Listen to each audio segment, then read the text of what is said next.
estudar sobre o preço do resgate e não propriamente dito o processo, como foi, mas diretamente a função disso sobre a nossa vida.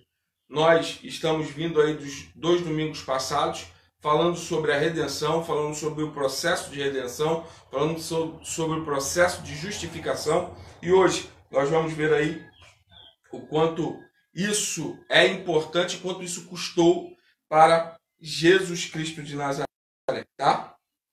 Compartilhou aí nos seus grupos, compartilhou aí nas suas redes sociais. Eu estou aqui compartilhando, eu estou aqui mandando para o maior número de pessoas possíveis. Por quê? Porque tem gente, com certeza, que precisa ouvir esta palavra, ouvir a palavra desta manhã, tá?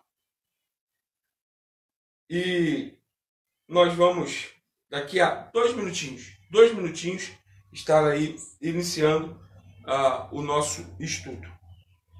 Eu perguntei e ninguém falou nada. O áudio tá legal? O áudio tá bacana? Bom dia, tia Idete, Mara. Bom dia, irmã Nilza. Bom dia, Bruna. A Bruna respondeu. O áudio tá bom. Isso aí, que bacana. Bom dia para todo mundo. Oi, oi. E que bom que você está aqui, tia. Um beijo para a senhora. É a tia mãe que eu tenho. É isso aí. Vamos lá, galera. Vamos compartilhar aí o amor de Jesus através do estudo da palavra dele.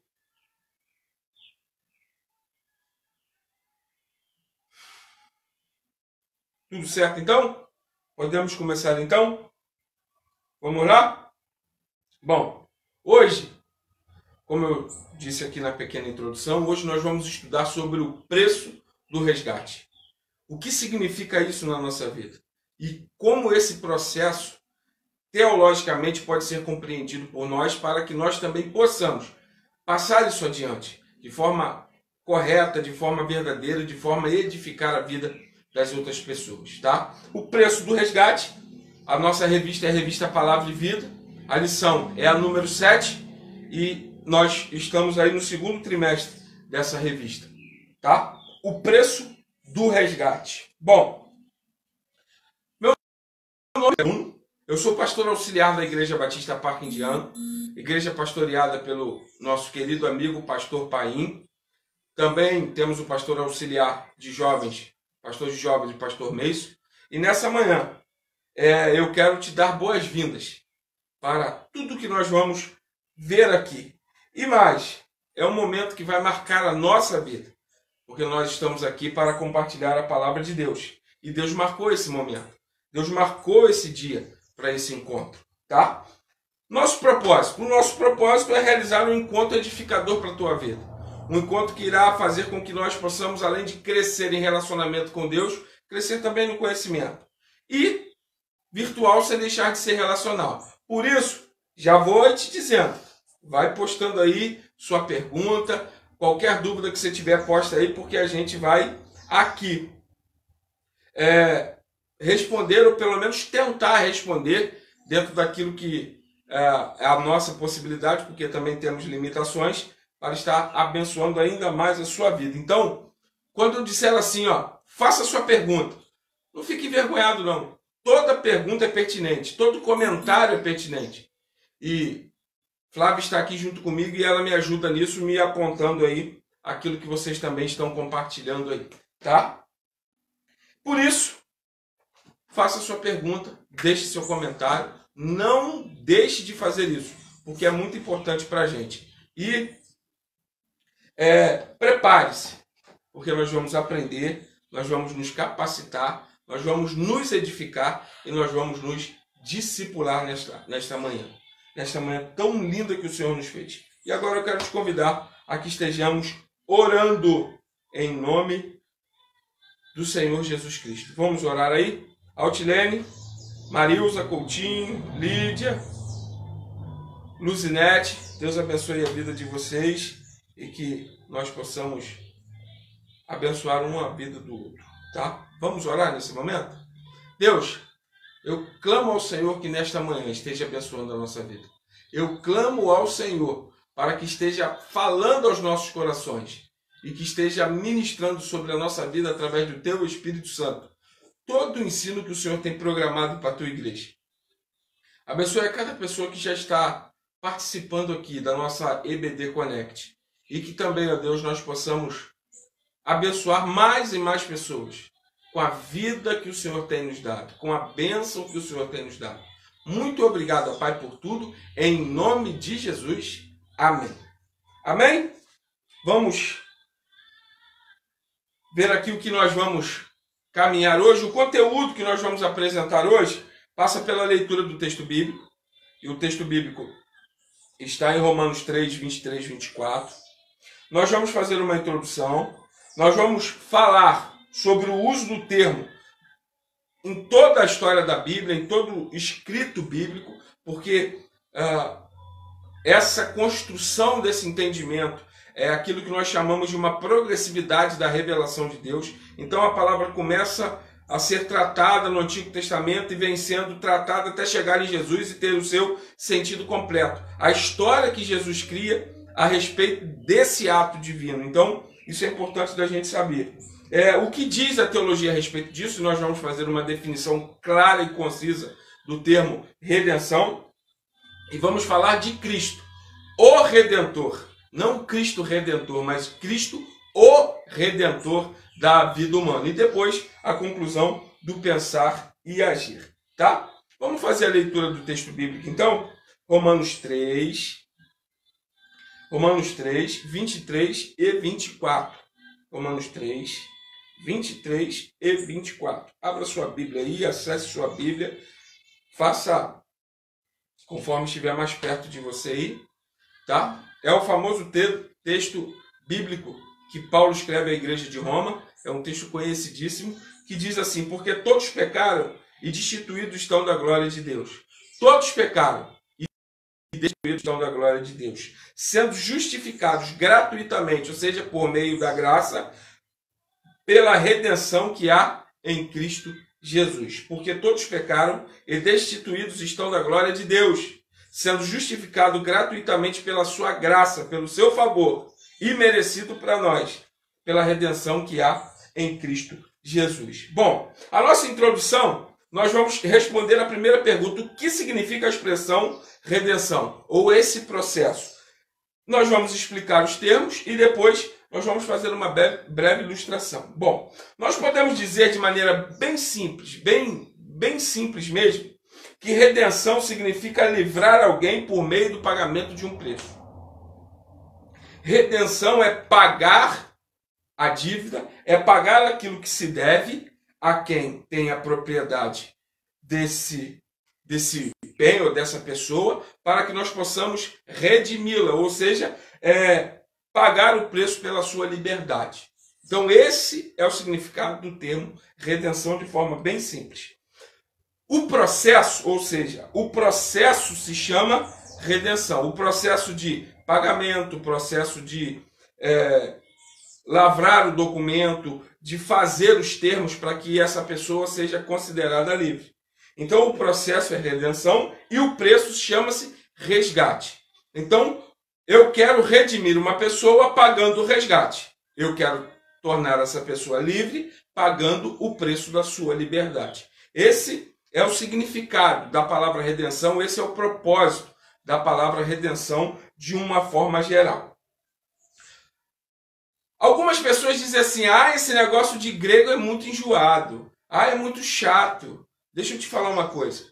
O estudo das palavras, o estudo do entendimento dessas palavras, abre as possibilidades de entendimento da Bíblia Sagrada. Então eu vou trazer alguns termos aqui no original, mas eu quero que você perceba que ao entender isso, o texto toma novas possibilidades, novas cores, novos caminhos para que isso possa ser aplicado na nossa vida. Tá? Então, Paulo usa o termo apolitrosis. O que esse termo significa? Livramento sob o pagamento de um preço. Paulo usa essa palavra direcionando a este pagamento de preço a morte de Jesus Cristo na cruz. Então, quando a pessoa, naquele tempo, lia essa palavra, ela entendia que o preço pago para a liberdade de alguém foi o preço pago por Jesus na cruz. Então, ao olhar essa palavra, a pessoa já liga diretamente o ato do pagamento à morte de Jesus. Está vendo como é legal a gente entender essas palavras? Porque clareia a nossa mente, faz com que o texto se torne mais claro. E da onde Paulo tira essa palavra? Paulo tira esse termo da palavra litron. Não é a palavra litro, não. É a palavra litron, que se usava para pagamento. Ou seja, quando alguém queria resgatar um escravo de guerra, ele usava a palavra litron, porque era o pagamento de resgate de um preso de guerra. Então, a guerra que aconteceu entre Atenas e Esparta, aconteceu essa guerra. Nessa guerra, algumas pessoas foram presas. E quem queria soltar este preso, quem queria fazer com que este preso de guerra fosse solto, então pagava o litron, que era o pagamento do preço para o resgate de alguém preso na guerra. Então Paulo tira essa ideia de pagamento de liberdade, de um preço pela liberdade, através da morte de Cristo, daqui. Dessa palavra que significa isso. Um dicionário grego define o termo assim: é aquilo que se oferece para libertar e resgatar o homem de uma escravidão bárbara. É o preço pago para libertar um homem de uma escravidão bárbara. E a palavra bárbara significa dura, difícil, sofrida. Então, Paulo nos diz que a escravidão do pecado, o homem que é escravo do pecado, sofre uma escravidão bárbara, uma escravidão dura, difícil, uma escravidão que provoca morte, tristeza, que provoca todos os tipos de males na vida do homem. O primeiro ponto, após essa introdução, eu quero falar para você sobre o uso do termo redenção no aspecto bíblico. Nós tratamos no aspecto histórico-cultural, tá? Agora nós vamos tratar aqui no aspecto bíblico, como que isso se revelou durante a Bíblia. Bom, o progresso do uso do termo, ele surge, como a maioria deles, o termo surge biblicamente com os hebreus. Os hebreus trazem esse termo, ou trazem essa ideia, a partir da concepção ou da ideia que Deus traz a eles em Êxodo, capítulo 13, versículo 13. Vamos abrir aí, abre a sua Bíblia aí. Êxodo 13, versículo 13. Êxodo 13, versículo 13. Que diz assim, olha: porém, todo primogênito da jumenta resgatarás com um cordeiro. E se não resgatares, cortar-lhe-ás a cabeça. Mas todo primogênito do homem entre os teus filhos resgatarás. Deus aqui estabelece uma maneira de se resgatar um animal muito precioso para a questão servil, para a questão do trabalho. Nós sabemos muito bem que o jumento é um animal muito forte, muito bom para o trabalho. E naquele tempo era um animal essencial para que todo o trabalho fosse realizado. Então, se você quer resgatar um animal que você perdeu, ou numa dívida, ou porque ele cometeu algum ato e precisou servir de pagamento, você trocaria um outro animal, um cordeiro, por esse filho de jumento. De jumenta, tá? Você trocaria esse animal. E ele diz, se você não trocar, esse animal deve ser morto. Porém, os filhos dos homens, os primogênitos dos homens, todo ele você resgatará. A promessa está sendo feita aqui. Então, essa palavra resgate, ela ocorre aqui como sinal de troca de algo por algo. Eu dou alguma coisa em troca de outra coisa. Eu dou um bem em troca da salvação do primogênito. Tá? A segunda ocorrência é em Êxodo 21, 28. Vamos lá, Êxodo 21, 28. De 28 a 30. Vamos lá. Diz assim, ó: e se algum boi escornear homem ou mulher que morra, o boi será apedrejado certamente, e sua carne não se comerá, mas o dono do boi será absolvido. Então, se o boi ataca uma pessoa e mata essa pessoa, esse boi deve morrer. Mas o dono desse animal não será penalizado. Mas se o boi dantes era escorneador, ou seja, se o boi já tinha mania de atacar as pessoas, de matar as pessoas, o seu dono, e se seu dono sabe disso, e não o segurou, não o guardou, o colocou num lugar seguro, matando o homem ou mulher, o boi será apedrejado e também o seu dono morrerá. Se lhe for imposto resgate, então dará por resgate da sua vida tudo quanto lhe for imposto. Olha, um animal que é violento matou um homem, mas o dono desse animal não sabe. Esse homem está livre. Mas se este dono sabe e ele mesmo assim não toma os cuidados, este homem então será morto junto com o animal por causa do ato do animal. Porque no tempo do Antigo Testamento era olho por olho, dente por dente, a vida pela vida. Mas se este homem pagar o valor que as pessoas que sofreram a morte, ou a família que sofreu a morte impor, esse homem está resgatado, esse homem não será condenado. Outro termo, outra vez, Êxodo 30, 12. Vamos ler lá, Êxodo 30, versículo 12.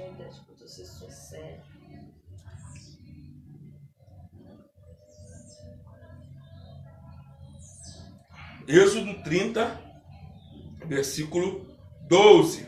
Diz assim: quando fizeres a contagem dos filhos de Israel, conforme a sua soma, cada um deles dará ao Senhor o resgate da sua alma, quando o contares, para que não haja entre eles praga alguma quando o contares. O que está acontecendo aqui? De alguma maneira havia um recenseamento de tempo em tempo em Israel. E esse recenseamento servia, por exemplo, para saber quantos homens haviam em Israel que poderiam guerrear, que poderiam lutar. Se este homem não desejasse lutar, ou se esse homem não desejasse fazer algo que era imposto, ele pagava esse resgate. Então ele estaria livre desse processo, dessa penalização, entre aspas. Então veja, o processo de resgate agora também tem o sentido de cobertura. O termo ele vai criando possibilidades. O primeiro, resgate. O primeiro é de resgatar esta pessoa. Em Êxodo, o primeiro texto de Êxodo que a gente leu. O segundo tem a questão do preço. O preço pago pelo um ato errado. Ou seja, pela liberdade daquele que cometeu o ato errado. E o terceiro agora, cobertura. Ou seja, alguém que protege. Então o texto ele vai criando possibilidades e vai nos dando a ideia completa da obra que Jesus faria por nós. Quanto custa uma alma? Nós vamos ver ali na frente quanto custa uma alma. Calma aí que nós já vamos chegar lá, tia. Calma aí. Eu estou explicando da onde a ideia da obra de Cristo ela surge como explicação, tá? Então, com o tempo, a palavra do grego litron, ou da palavra em latim redimo, que é a palavra que nós usamos no português, passou a ter a ideia de um preço pago para comprar um escravo ou um cativo, tornando-o livre. Então, esse preço é pago para libertar alguém, para deixar este livre. Pagava-se um preço, resgate, pela redenção, o processo de liberdade do cativo. Em Hebreus 11:35, o termo grego ocorre e é traduzido, que o termo grego litron é traduzido como livramento. Mais um termo que é trazido agora como livramento. E o que a teologia fala disso? Como que a teologia, o estudo das coisas de Deus, nos explica isso? Fica aqui uma definição. Redenção inclui todo o processo salvífico. Tudo aquilo que acontece na salvação está incluso dentro dessa palavra. Então a redenção, ela é o livramento do pecado, é o perdão, é a justificação, é a santificação e é a vida eterna. É o processo completo. A redenção seria a soma de todos os processos, ou a ideia, melhor dizendo, de todos os processos que Deus faz na nossa vida. Redenção é o ato pelo qual a pessoa passa a ser de Deus. E essa pessoa passa a ser de Deus pelo ato de Deus, Que ato de Deus? A morte de Jesus na cruz do Calvário. Esse é o ato. O preço de uma alma custou a vida de Jesus. Só que esse pagamento não foi imposto. Jesus se auto-deu para que pudéssemos hoje ter vida nele. Jesus aceita na eternidade a incumbência de morrer e salvar a nossa vida. Então, este ato de salvação é um ato exclusivo de Deus. É um ato divino em favor do homem. Longe de Deus, a pessoa é escrava do pecado. João 8, 34, 35. Ela encontra sua liberdade em Cristo. João 8, 36. Nós só seremos livres através do ato de Cristo, de pagar pela nossa vida, o resgate da nossa vida, o resgate da nossa vida do processo condenatório eterno do inferno e da distância eterna e do processo de nunca mais podermos nos relacionar com Deus. Então Jesus nos resgata, paga o preço, o resgate, que é a sua própria vida, para salvar-nos. É a liberdade para não mais ser escravo do pecado.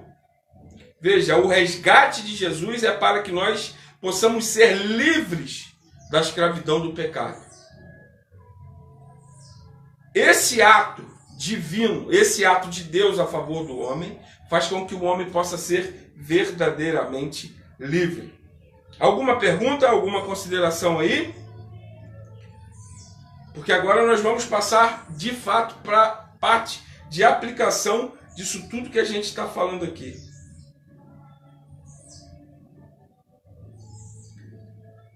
É verdade. Cristo pagou por nós. Cristo pagou a salvação da nossa vida com a sua própria vida. Tá bom?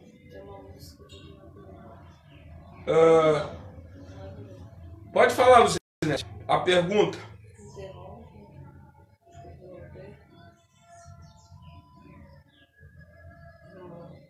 Sim, ela mesmo. Essa pergunta é para minha tia, não é para a gente. Mas vamos continuar.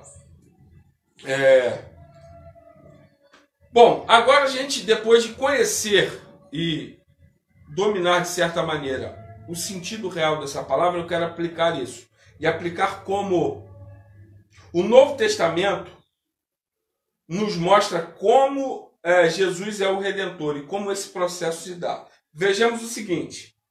Em Cristo temos a redenção dos nossos pecados, não sendo mais escravos dele, como a gente leu em Romanos 3, 23 e 24, porque nós estamos separados de Deus, mas Cristo, através do seu ato, novamente nos dá a possibilidade de nos religarmos a Deus. Então essa é a ideia central da questão da redenção. Antes de sermos comprados por Cristo, nós nos oferecíamos ao pecado. Para quê? Para satisfazer a vontade pecaminosa que habita dentro de nós. Antes de sermos comprados por Cristo, isso eu quero que fique claro, é o ato divino, compra de Cristo, Cristo é quem faz a obra, nós nos satisfazíamos agindo pecaminosamente. Éramos servos do pecado. Romanos 7,14. Agora livres, nós nos oferecemos a Cristo para fazer a vontade de Jesus Cristo. Bom, mas se faz uma pergunta. Mudamos de servos para servos? Nós mudamos de escravos. Nós mudamos de escravos que agiam meio que para satisfazer a vontade da nossa carne, a vontade pecaminosa destruidora da nossa vida. Nós mudamos dessa escravidão que nós não conseguimos dizer não a ela sem Cristo, e nós mudamos de escravos para servos. E essa servidão, ela agora é voluntária, ela é uma servidão que quer ser feita para agradar a Deus, porque nós queremos agradar o Salvador da nossa vida. Nós mudamos de uma escravidão ignorante, de uma escravidão sem qualquer tipo de possibilidade de transformação, de melhora, de felicidade, de alegria de vida. Nós mudamos agora para uma servidão voluntária, uma servidão de agrado, que nos traz felicidade, que nos deixa felizes e que nos permite agradar a Deus. Então, há uma mudança de aspecto de servidão. Uma servidão destruidora para uma servidão que constrói a nossa vida. Nós fazemos isso livremente. Quando estávamos debaixo do pecado, não conseguíamos não pecar. Quando nós somos escravos do pecado, a gente age de forma pecaminosa. Agora em Cristo, libertados, nos tornamos livres do pecado. Podemos não obedecer a Ele e desejamos e nos apresentar a Deus para fazer a sua vontade. Nós agora não somos mais escravos do pecado, mas isso não significa que nós não deixamos de pecar. Nós até pecamos, mas nós, através do amor de Cristo por nós, nos arrependemos desses pecados e tentamos, a cada dia, nos tornarmos mais parecidos com Jesus. Esse ato divino em nós transforma a nossa vida do jeito que a gente enxerga a vida. O crente de conversão autêntica deseja fazer a vontade do Senhor. Atos 22, 8, 10. Quem de fato se converte, quem de fato entrega a sua vida à salvação de Jesus Cristo, entende o chamado de Cristo para a sua vida, agora deseja fazer e cumprir a vontade de Deus. Trazendo uma ilustração que eu já disse semana passada, é como quando a gente se apaixona, quando a gente passa a amar alguém e desejar esta pessoa como uma pessoa amada. Quando isso acontece, o nosso desejo é estar sempre com esta pessoa e agradando esta pessoa para que ela se torne feliz ao nosso lado. Então, a comparação é de que nós, ao crermos em Jesus Cristo e Jesus salvar a nossa vida, o nosso desejo é de estar sempre perto dele e cumprindo a sua vontade. Tá? Essa é uma ilustração. Continuando. Letra B. O sangue de Cristo, a sua morte na cruz, foi o preço pago pela nossa redenção. Qual é o preço? Quanto nós custamos para Jesus? A vida dele. O custo para a redenção da nossa vida ser pago foi a vida de Jesus. Tá? E aqui cabe uma explicação do porquê que teve que ser assim. Jesus ainda viveu em termos de práticas o Antigo Testamento. Lembra que o termo era olho por olho, dente por dente, vida pela vida? Jesus ainda vivia essa cultura, Jesus ainda vivia essa prática. Então, para que nós pudéssemos ser resgatados por Jesus, Jesus teve que pagar o preço da sua vida pela nossa vida. Então, é uma vida pela vida de muitos. E aí ele diz em Mateus capítulo 20, versículo 28. O Filho do Homem veio servir e não ser servido, e dar a sua vida por muitos. Essa é a ideia. Não foi o pai que obrigou o filho, mas o filho que se ofereceu a si mesmo e ofereceu o seu sangue como preço para nos libertar. Meus irmãos, isso aqui é de uma profundidade assim imensa para a nossa vida. O que eu estou te falando aqui é muito sério, é muito importante. O preço pago pela nossa vida foi a vida de um homem que nunca pecou. E ele se deu como libação, como Paulo diz, para salvar a nossa vida.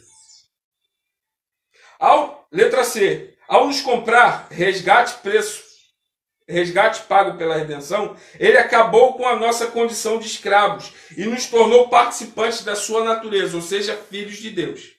Mas filhos como servos, pessoas que querem servir ao Senhor. Servir ao Senhor com alegria. E apresentar ao Senhor cânticos de louvor. E apresentar a Ele uma vida santa. O processo de resgate nos leva a querer ser santos. Nos leva a querer ser parecidos com Jesus. Letra D. A nossa redenção nos faz participantes também da ressurreição, da ascensão e da glorificação de Cristo. O processo de redenção nos salva. O processo de redenção, de compra, de pagamento pelo resgate da nossa vida nos torna livres em Jesus Cristo. Agora nós somos servos de Cristo. E essa transformação, ela se dá nesta vida, mas com um aspecto para a vida futura. Paulo diz que da mesma maneira que com Cristo morremos, na sua crucificação, com ele também ressuscitamos. E o processo se dá de morte para o pecado, nascer para Cristo e o processo de apontamento para aquilo que irá acontecer no futuro. Jesus completa a nossa vida, ele apaga o passado de pecado, nos dá uma nova vida, nos dá uma nova possibilidade de viver com ele, apontando agora para a promessa que está para nós no futuro. Então, Jesus salva e restaura a nossa vida por completo. Romanos 4, 25 e 8, 29 e 30. Isso significa que temos uma vida na vida de Cristo. Do mesmo de como aconteceu com Jesus, irá acontecer conosco. Nós seremos levados para o céu, como Jesus foi levado. É porque ele ressuscitou, por isso nós também somos ressuscitados. Nós morremos e ressuscitamos com Cristo. Cristo nos dá uma nova vida. Como ele foi glorificado, nós também o seremos. 1 João 3, versículo 2. Primeira carta de João, versículo 3. Capítulo 3, versículo 2. Ao efetuar a nossa redenção, Jesus nos deu uma natureza vitoriosa, que será plenamente completada quando ele nos levar para a sua glória. Tá? Então, o processo de redenção, ele trabalha na transformação deste homem morto, deste homem condenado, num homem livre e vitorioso para a honra e glória do nosso Senhor Jesus Cristo. Esse é o processo de redenção, de pagamento pela nossa vida. Tá? Para pensar aqui. Se entregou pelo culpado. Isso, Rones. O inocente se entregou pelo culpado. Jesus se entregou por nós. Tá? Oi, Regina, você está aí? Bom dia. Rafaela. Que bom que ter vocês aqui com a gente. Seu pai foi também. Meu pai está aqui? Tá. Oi. Bom dia, pai. Deus abençoe. Bom dia, Armando. Bom dia para todo mundo. Tá entendido aí, gente? Ou quer que eu repita alguma coisa? Vamos lá para a finalização da nossa aula de hoje. Tá? Coloca sua pergunta, seu comentário aí que a gente vai falar. Redenção ou resgate é a essência da salvação. Um resumo de tudo que a gente falou. Significa que fomos comprados por Deus, para Deus, como o texto de Apocalipse nos mostra. Jesus nos compra com a sua morte. Jesus redime a nossa vida pagando o preço da sua vida. E quando ele nos compra para ele, ao mesmo tempo que ele nos compra para ele nos dá a liberdade da vida. Ele nos torna livres da condenação do pecado, mas nos torna também servos de Deus. E como um servo amoroso que ama o seu Senhor, por tudo aquilo que o seu Senhor fez por ele, nós vamos servir a Deus com toda a alegria do nosso coração. Jesus nos torna livres do pecado, mas servos de Deus. E essa servidão é feita com alegria, ela não é com peso. Porque existe toda uma promessa para a nossa vida. A promessa é aquilo que traz no nosso coração que a gente ainda vive aqui. Tá? Então, redenção é a essência do Evangelho. É aquilo que o Evangelho tem de transformação na vida do homem. Jesus paga o preço por este homem caído, resgata a sua vida, o dá liberdade e salvação, e esse homem então se torna servo, filho servo de Deus. Tá? Segunda coisa,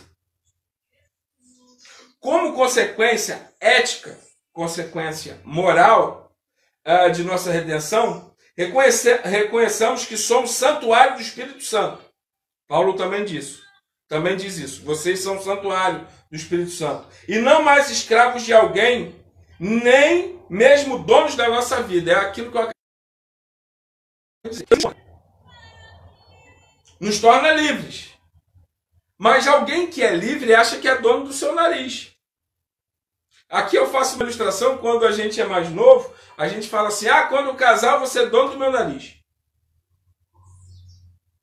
E a expressão dono do meu nariz seria eu vou fazer o que eu quero. Ih, você está enganado. Nós nunca conseguimos ser dono do nosso nariz. Nós sempre temos responsabilidade. Nós sempre temos coisas para cumprir. Mesmo que muitas vezes a gente não queira. O que eu quero dizer com essa ilustração é o seguinte. Nós somos livres em Deus da escravidão do pecado. Mas nos tornamos servos dele. Nós nunca somos donos de nós mesmos. Ou somos escravos do pecado, ou somos escravos no sentido de servir ao Senhor. E servir ao Senhor é maravilhoso. E a condenação do pecado é tirada da nossa vida e é nos dado então a possibilidade de vida eterna. A Bíblia é tão magnífica que eu amo essa mensagem. Porque hoje eu tenho alguém que me ama ao ponto de dar a sua vida por mim. E eu desejo servi-lo com alegria do meu coração. Porque servir a Deus não é peso, é alegria. A obra de Deus nunca é pesada. Esse processo faz com que nós possamos ser felizes, ter uma vida feliz. Claudete coloca, a obra de Deus nunca é pesada. É verdade. A obra de Deus é feita com alegria. Às vezes a gente até cansa no corpo. Mas a alegria e a satisfação de servir ao resgatador, ao redentor da nossa vida, é maravilhosa. Nós somos servos de Jesus. Tá? Primeira carta aos Coríntios 6, 19 e 20. É aqui onde a gente entende aqui completamente essa ideia biblicamente. 3. Pensemos em 1 João 4, 4 e 5, 19. E aí eu peço que você abra aí a sua Bíblia. Primeira carta de João 4, 4. Olha como a gente passeou pela Bíblia hoje, hein? Olha como a gente passeou. Por isso que eu te disse que o termo ele é teologicamente construído durante toda a Sagrada Escritura. Tá? Primeira carta de João 4, versículo 4 diz assim, e as expressões de João são muito carinhosas. Filhinhos, sois de Deus, e já os tendes vencido. Vencido o que? O pecado. Porque maior é o que está em vós do que o que está no mundo. Nós somos casa, habitação do Espírito Santo de Deus. Quem habita em nós tem todo o poder. Por isso nós podemos vencer. Nós vencemos porque Cristo já venceu. Tudo aponta para Cristo, gente. Tudo é o nosso Senhor e Salvador Jesus Cristo. Então, se nós somos vencedores é por causa de Cristo. Se nós conseguimos vencer o pecado é por causa de Cristo. Tudo que acontece em nós é por causa de Jesus Cristo. Vamos lá para o 5,19? Primeira carta de João 5,19 diz assim: sabemos que somos de Deus e que todo mundo jaz no maligno. Mundo aqui, gente, é a criação, tá? Não é no sentido de criação, tudo aquilo que está caído por causa do pecado. Então, somos do Senhor. Aleluia. Amém. Somos de Jesus. Aquele que está em nós, o nosso dono atual, e eu gosto dessas expressões, nós temos um Senhor, Jesus. Então nós temos dono. Nós temos quem luta por nós. É maior do que o dono antigo. O dono atual não é nem maior. Eu acho que eu usei até uma expressão um pouco pequena para falar de Deus. O dono atual tem todo o poder, inclusive sobre o dono anterior. Se nós jazíamos no maligno, se nós estávamos condenados pelo pecado, se o diabo é quem controlava a nossa vida, o dono todo-poderoso Jesus Cristo acabou com tudo isso. E hoje nós temos vida em Jesus Cristo. O dono antigo não tem qualquer tipo de poder sobre o dono atual. Na realidade é o contrário. O dono atual, Deus, Jesus, Espírito Santo, tem todo o poder sobre a nossa vida. E por isso nós somos mais do que vencedores. Alguém tem alguma pergunta aí para fazer? Gilberto está aí na Claudete no doutor. Ah, é Gilberto? Então tá bom, Gilberto. Desculpa o erro aí, tá?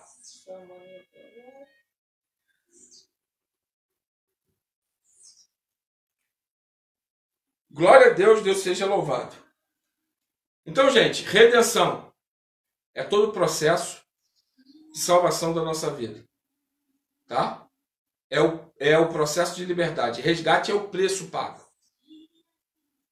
Essa obra culmina na nossa possibilidade de sermos salvos por Jesus. Jesus voluntariamente se deu para a vida do inocente, paga pela vida do condenado. E esse condenado, então, que somos nós, nos tornamos livres em Jesus Cristo.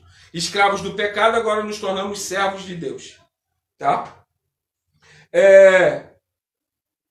Essa redenção nos mostra que Deus é dono da nossa vida. E somos donos, se Deus é dono da nossa vida, Ele tem todo o poder sobre a nossa vida. E nós devemos desejar todos os dias agradar ao Senhor. E aí eu te agradeço. Obrigado porque você está aqui com a gente. Obrigado porque você participou aqui com a gente. Obrigado por cada palavra, por cada comentário. E que Deus possa abençoar a sua vida. E de que esse estudo que a princípio parece assim, oh meu Deus, que coisa difícil, você viu que não é. Porque quando a gente entende, tudo fica claro. Tudo fica mais fácil de ser compreendido. Aquilo que Jesus fez por nós é maravilhoso. E nós devemos falar para frente. E hoje você está habilitado agora a falar desse assunto tão profundo. Desse assunto tão sério. Tá?